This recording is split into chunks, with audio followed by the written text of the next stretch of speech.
So I kind of wanted to try a different style of video, I guess, that shows more so how I play lane as opposed to just like the regular, video with like cuts, edits, etc. to kind of edit out the boring parts of the game. But instead, this video will mostly focus on my clicks, my trading patterns, etc. without too much commentary. I'm only going to be emphasizing or voicing over certain parts of laning phase for like certain trades or stuff like that, or like certain tips I can give. But these videos are more so to give my thought process on mid game decision, or sorry, early game decisions, mid game decisions, and then late game decisions. But again, yeah, this is a trial run, so if you guys do enjoy this video, let me know in the comments, or like like the video. I'm definitely down to do this more in the future, but it's just only if there's like an actual audience for it. But yeah, besides that, we'll get started. So yeah, just as like an intro, range matchups are notoriously kind of difficult for Shen, just because it's very hard to stick onto them. A lot of range champions have sort of an ability to cut you really hard. So like Jace is like a knockback and a slow, Vayne has like her condemn, Quinn has her vault, etc. Gnar has a jump plus built-in movement speed into his kit. And the issue with Shen is that he only has one gap closer, and after that you're kind of out of steam, at least especially for the early game, because your cooldowns are so long.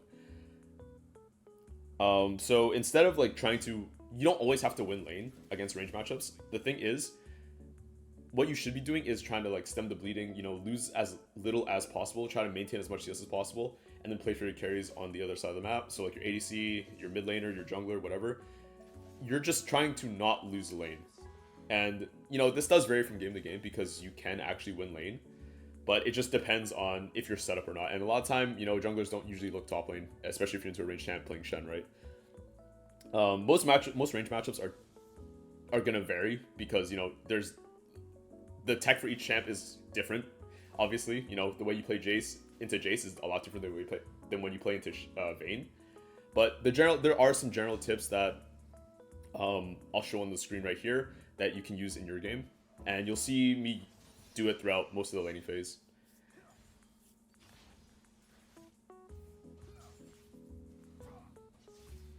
So right here, I kind of missed my taunt, but what you kind of want to look for early game is to proc bone plating as much as possible, especially if you see that the enemy laner has resolve tree. So like Gnar's, Jace's, Nidalee tops right now, they're all taking bone plating, and you want to look to proc that as early as possible, because now that I did, I can look for a much better ult in here, level 3, because he doesn't have bone plating. If he has bone plating there, I'm losing that trade a lot harder. And yeah, so the reason I didn't full ult in him here is because I realized that Jace has basically like 8 spells compared to Shen. Or sorry, I guess like 6, because his ult doesn't really count. But yeah, you have to realize that Jace has basically double the rotation of spells. So even though it looks like you're winning a trade, my thought process during this is, okay, I got the initial burst off, I have to back off, right? You have to kind of give that respect to Jace, because he basically has double the abilities that you have. It's kind of the same thing with like Vayne too. You have to realize that you might win the initial trade, but when you're backing off, because you can't stick onto range champions, you're going to be taking a lot of damage in return too. And that's when you want to use like abilities like your W or like your passer shield to kind of mitigate as much damage as possible. And you got to remember that range top laners usually take D-Blade, and Shen obviously runs D-Shield, Second Wind. So that'll give you a lot of natural sustain over lane, as long as you don't take too much damage.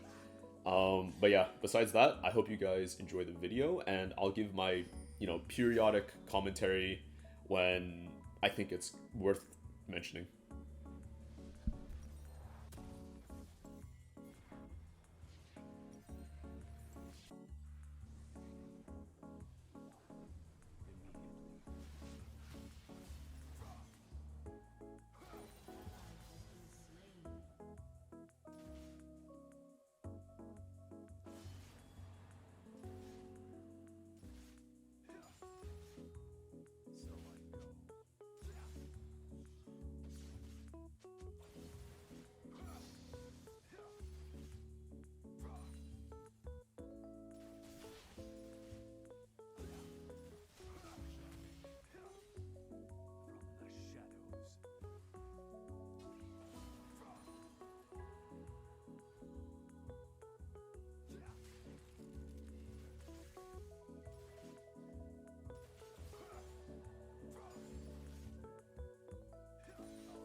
So here you can see that Jace wasted his E, and he actually took a tower shot, and he got slowed after I ulted, so he canceled my ult.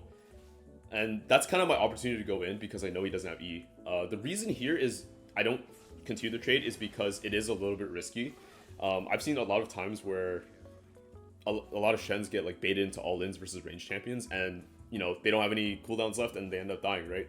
You have to remember that Shen's taunt is like a very long cooldown, so once you use it, you kind of have to just stick onto them. If you can't, you're just gonna take too much damage on the way out.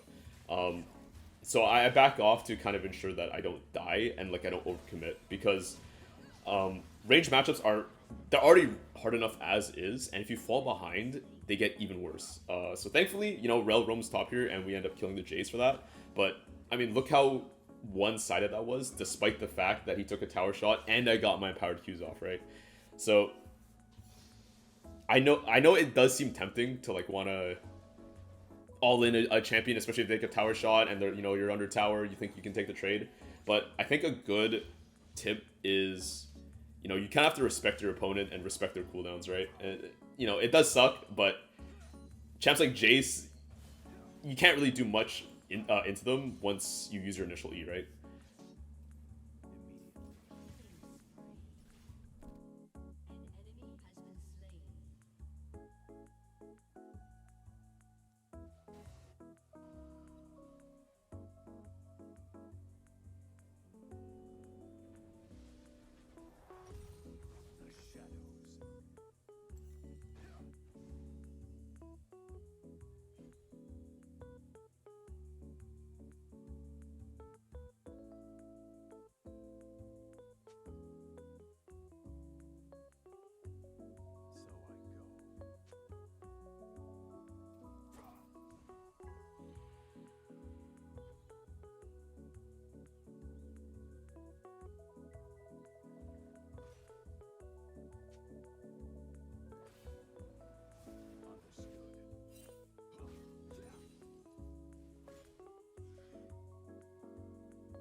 So it's actually like sort of a trick that I just did right there, where you can actually dodge Jace Q if he Qs towards a minion or Qs towards you, but you have to time your E perfectly.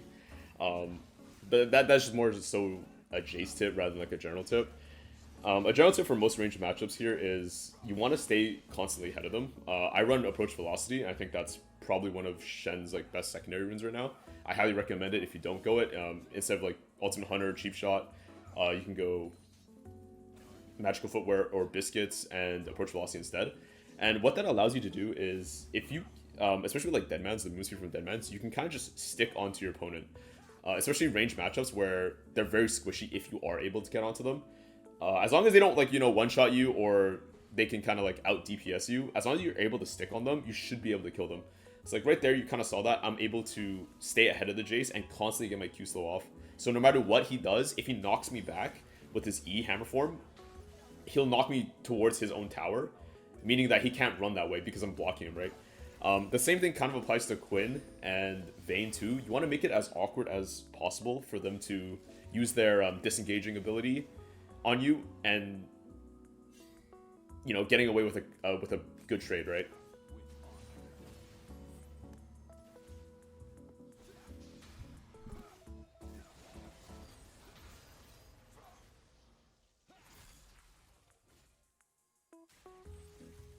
Another small tip I do want to add here too is, depending on which champ you're facing, if you're facing like a PTA champ or like Jace, for example, or Nidalee or Vayne, you know, like Vayne Silverbolt or like Nidalee Cougar Form Q, those count as auto attacks because they apply on-hit effects. Same with like PTA proc too. You always want to save your W for that last auto or like that ability, like the Jace passive ability that does bonus magic or bonus damage in his melee form. You want to save your W for that especially, as opposed to just wasting on a normal auto, because those abilities are the ones that are going to hurt the most. And, you know, the thing with range matchups is you do want to cycle your abilities as much as possible to get the most value out of them, right? And so let's say, like, Vayne has double, like, 2 stacks of sword bolts on you. You always want to W the third one instead. Don't use your W too early, because if you do, you'll be taking a lot of damage from, like, the third auto instead. Same with Jace, like the second you see him hammer form, just wait for him to get on top of you and then you can block it, as opposed to Wing immediately or like Wing when he's like ranged form.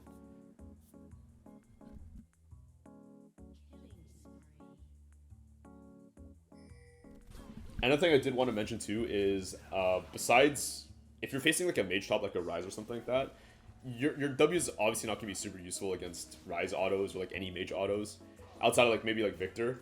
So in those matchups, don't worry, like don't mind too much about using W just to prevent minion damage instead.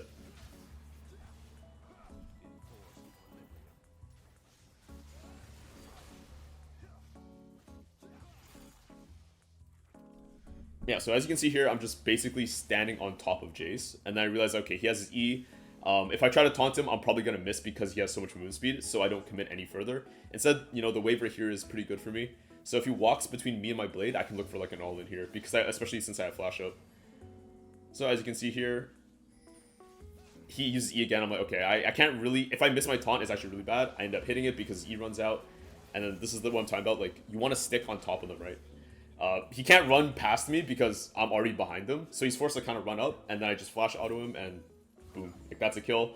I'm monstrously far ahead of this Jace now, in terms of like, you know, assists and kills, but I'm down a lot of CS, and that's kind of to be expected.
So this game didn't like last very long. I think this was like a 20-21 minute game. So I can't really talk about mid game and late. I can't really display too much like of the gameplay regarding like mid and late game because the game just didn't last that long. But just some general advice: how you play mid and late game is heavily dependent on how well you did, how ahead you are, or how well your team is doing, or how well you were doing in lane. So what I mean by that is, like, I'm 2-0-6 here. I'm basically even CS with Jace, and Jace is 0-4, and he only has like one item, right? I'm basically almost two items worth of gold and steel caps, completed boots. So because I have this very like strong lead, I'm allowed to actually match the range top laner and actually have pressure into them. Because because I'm so far ahead, I don't take much damage, and if I just stick onto them, they're most likely gonna die anyways.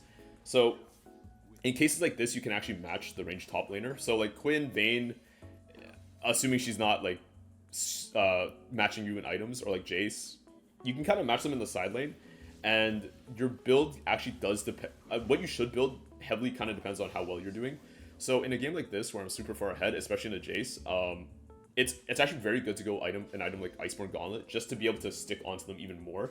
Because as is right now, I can stick onto Jace a little bit, but it is a bit hard considering he has a knockback, he has a slow, he has a lot of ways to disengage.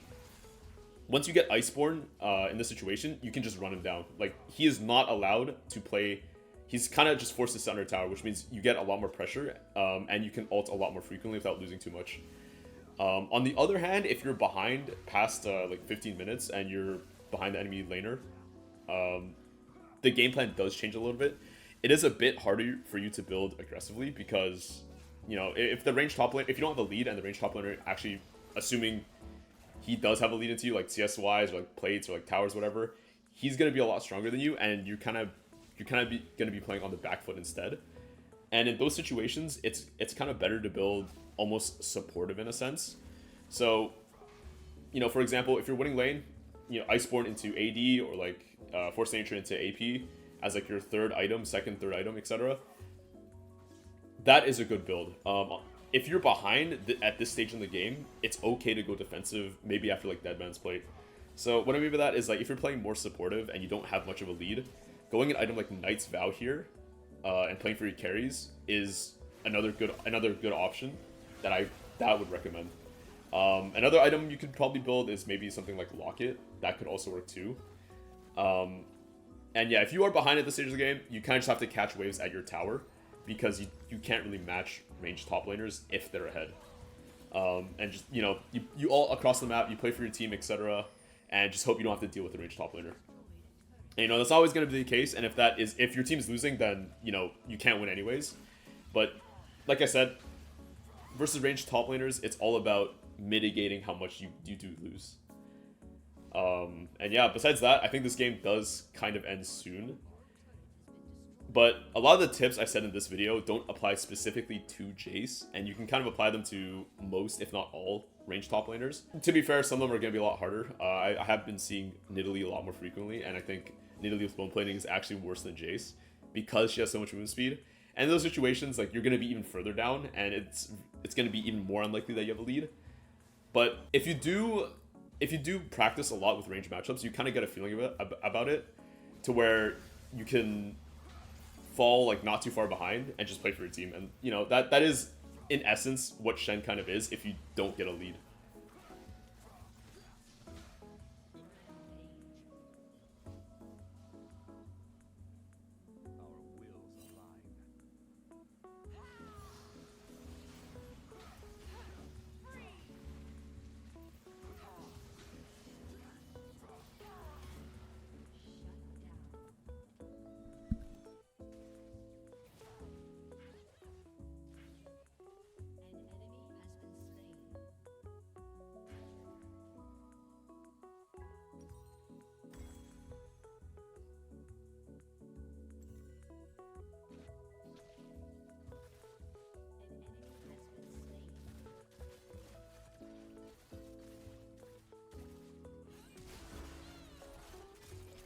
And then yeah, they FF'd. This game is basically over the second J started dying in the silent, because it's so much easier to play for my carries, right? You can see there, Jace can't ever actually push up past a certain point in the lane because I have so much pressure. But yeah, if you guys have any other questions, you can drop them down below. This is, again, my first time doing it, so this may not be as clean as I'd like it to be, but I do have I guess like tips for each specific matchup. So just let me know if you guys want more broad general advice for laning, or if you want matchup specific types. But yeah, besides that, if you did like the video, you know, drop a like, drop a comment, etc. And I will see you guys in the next one.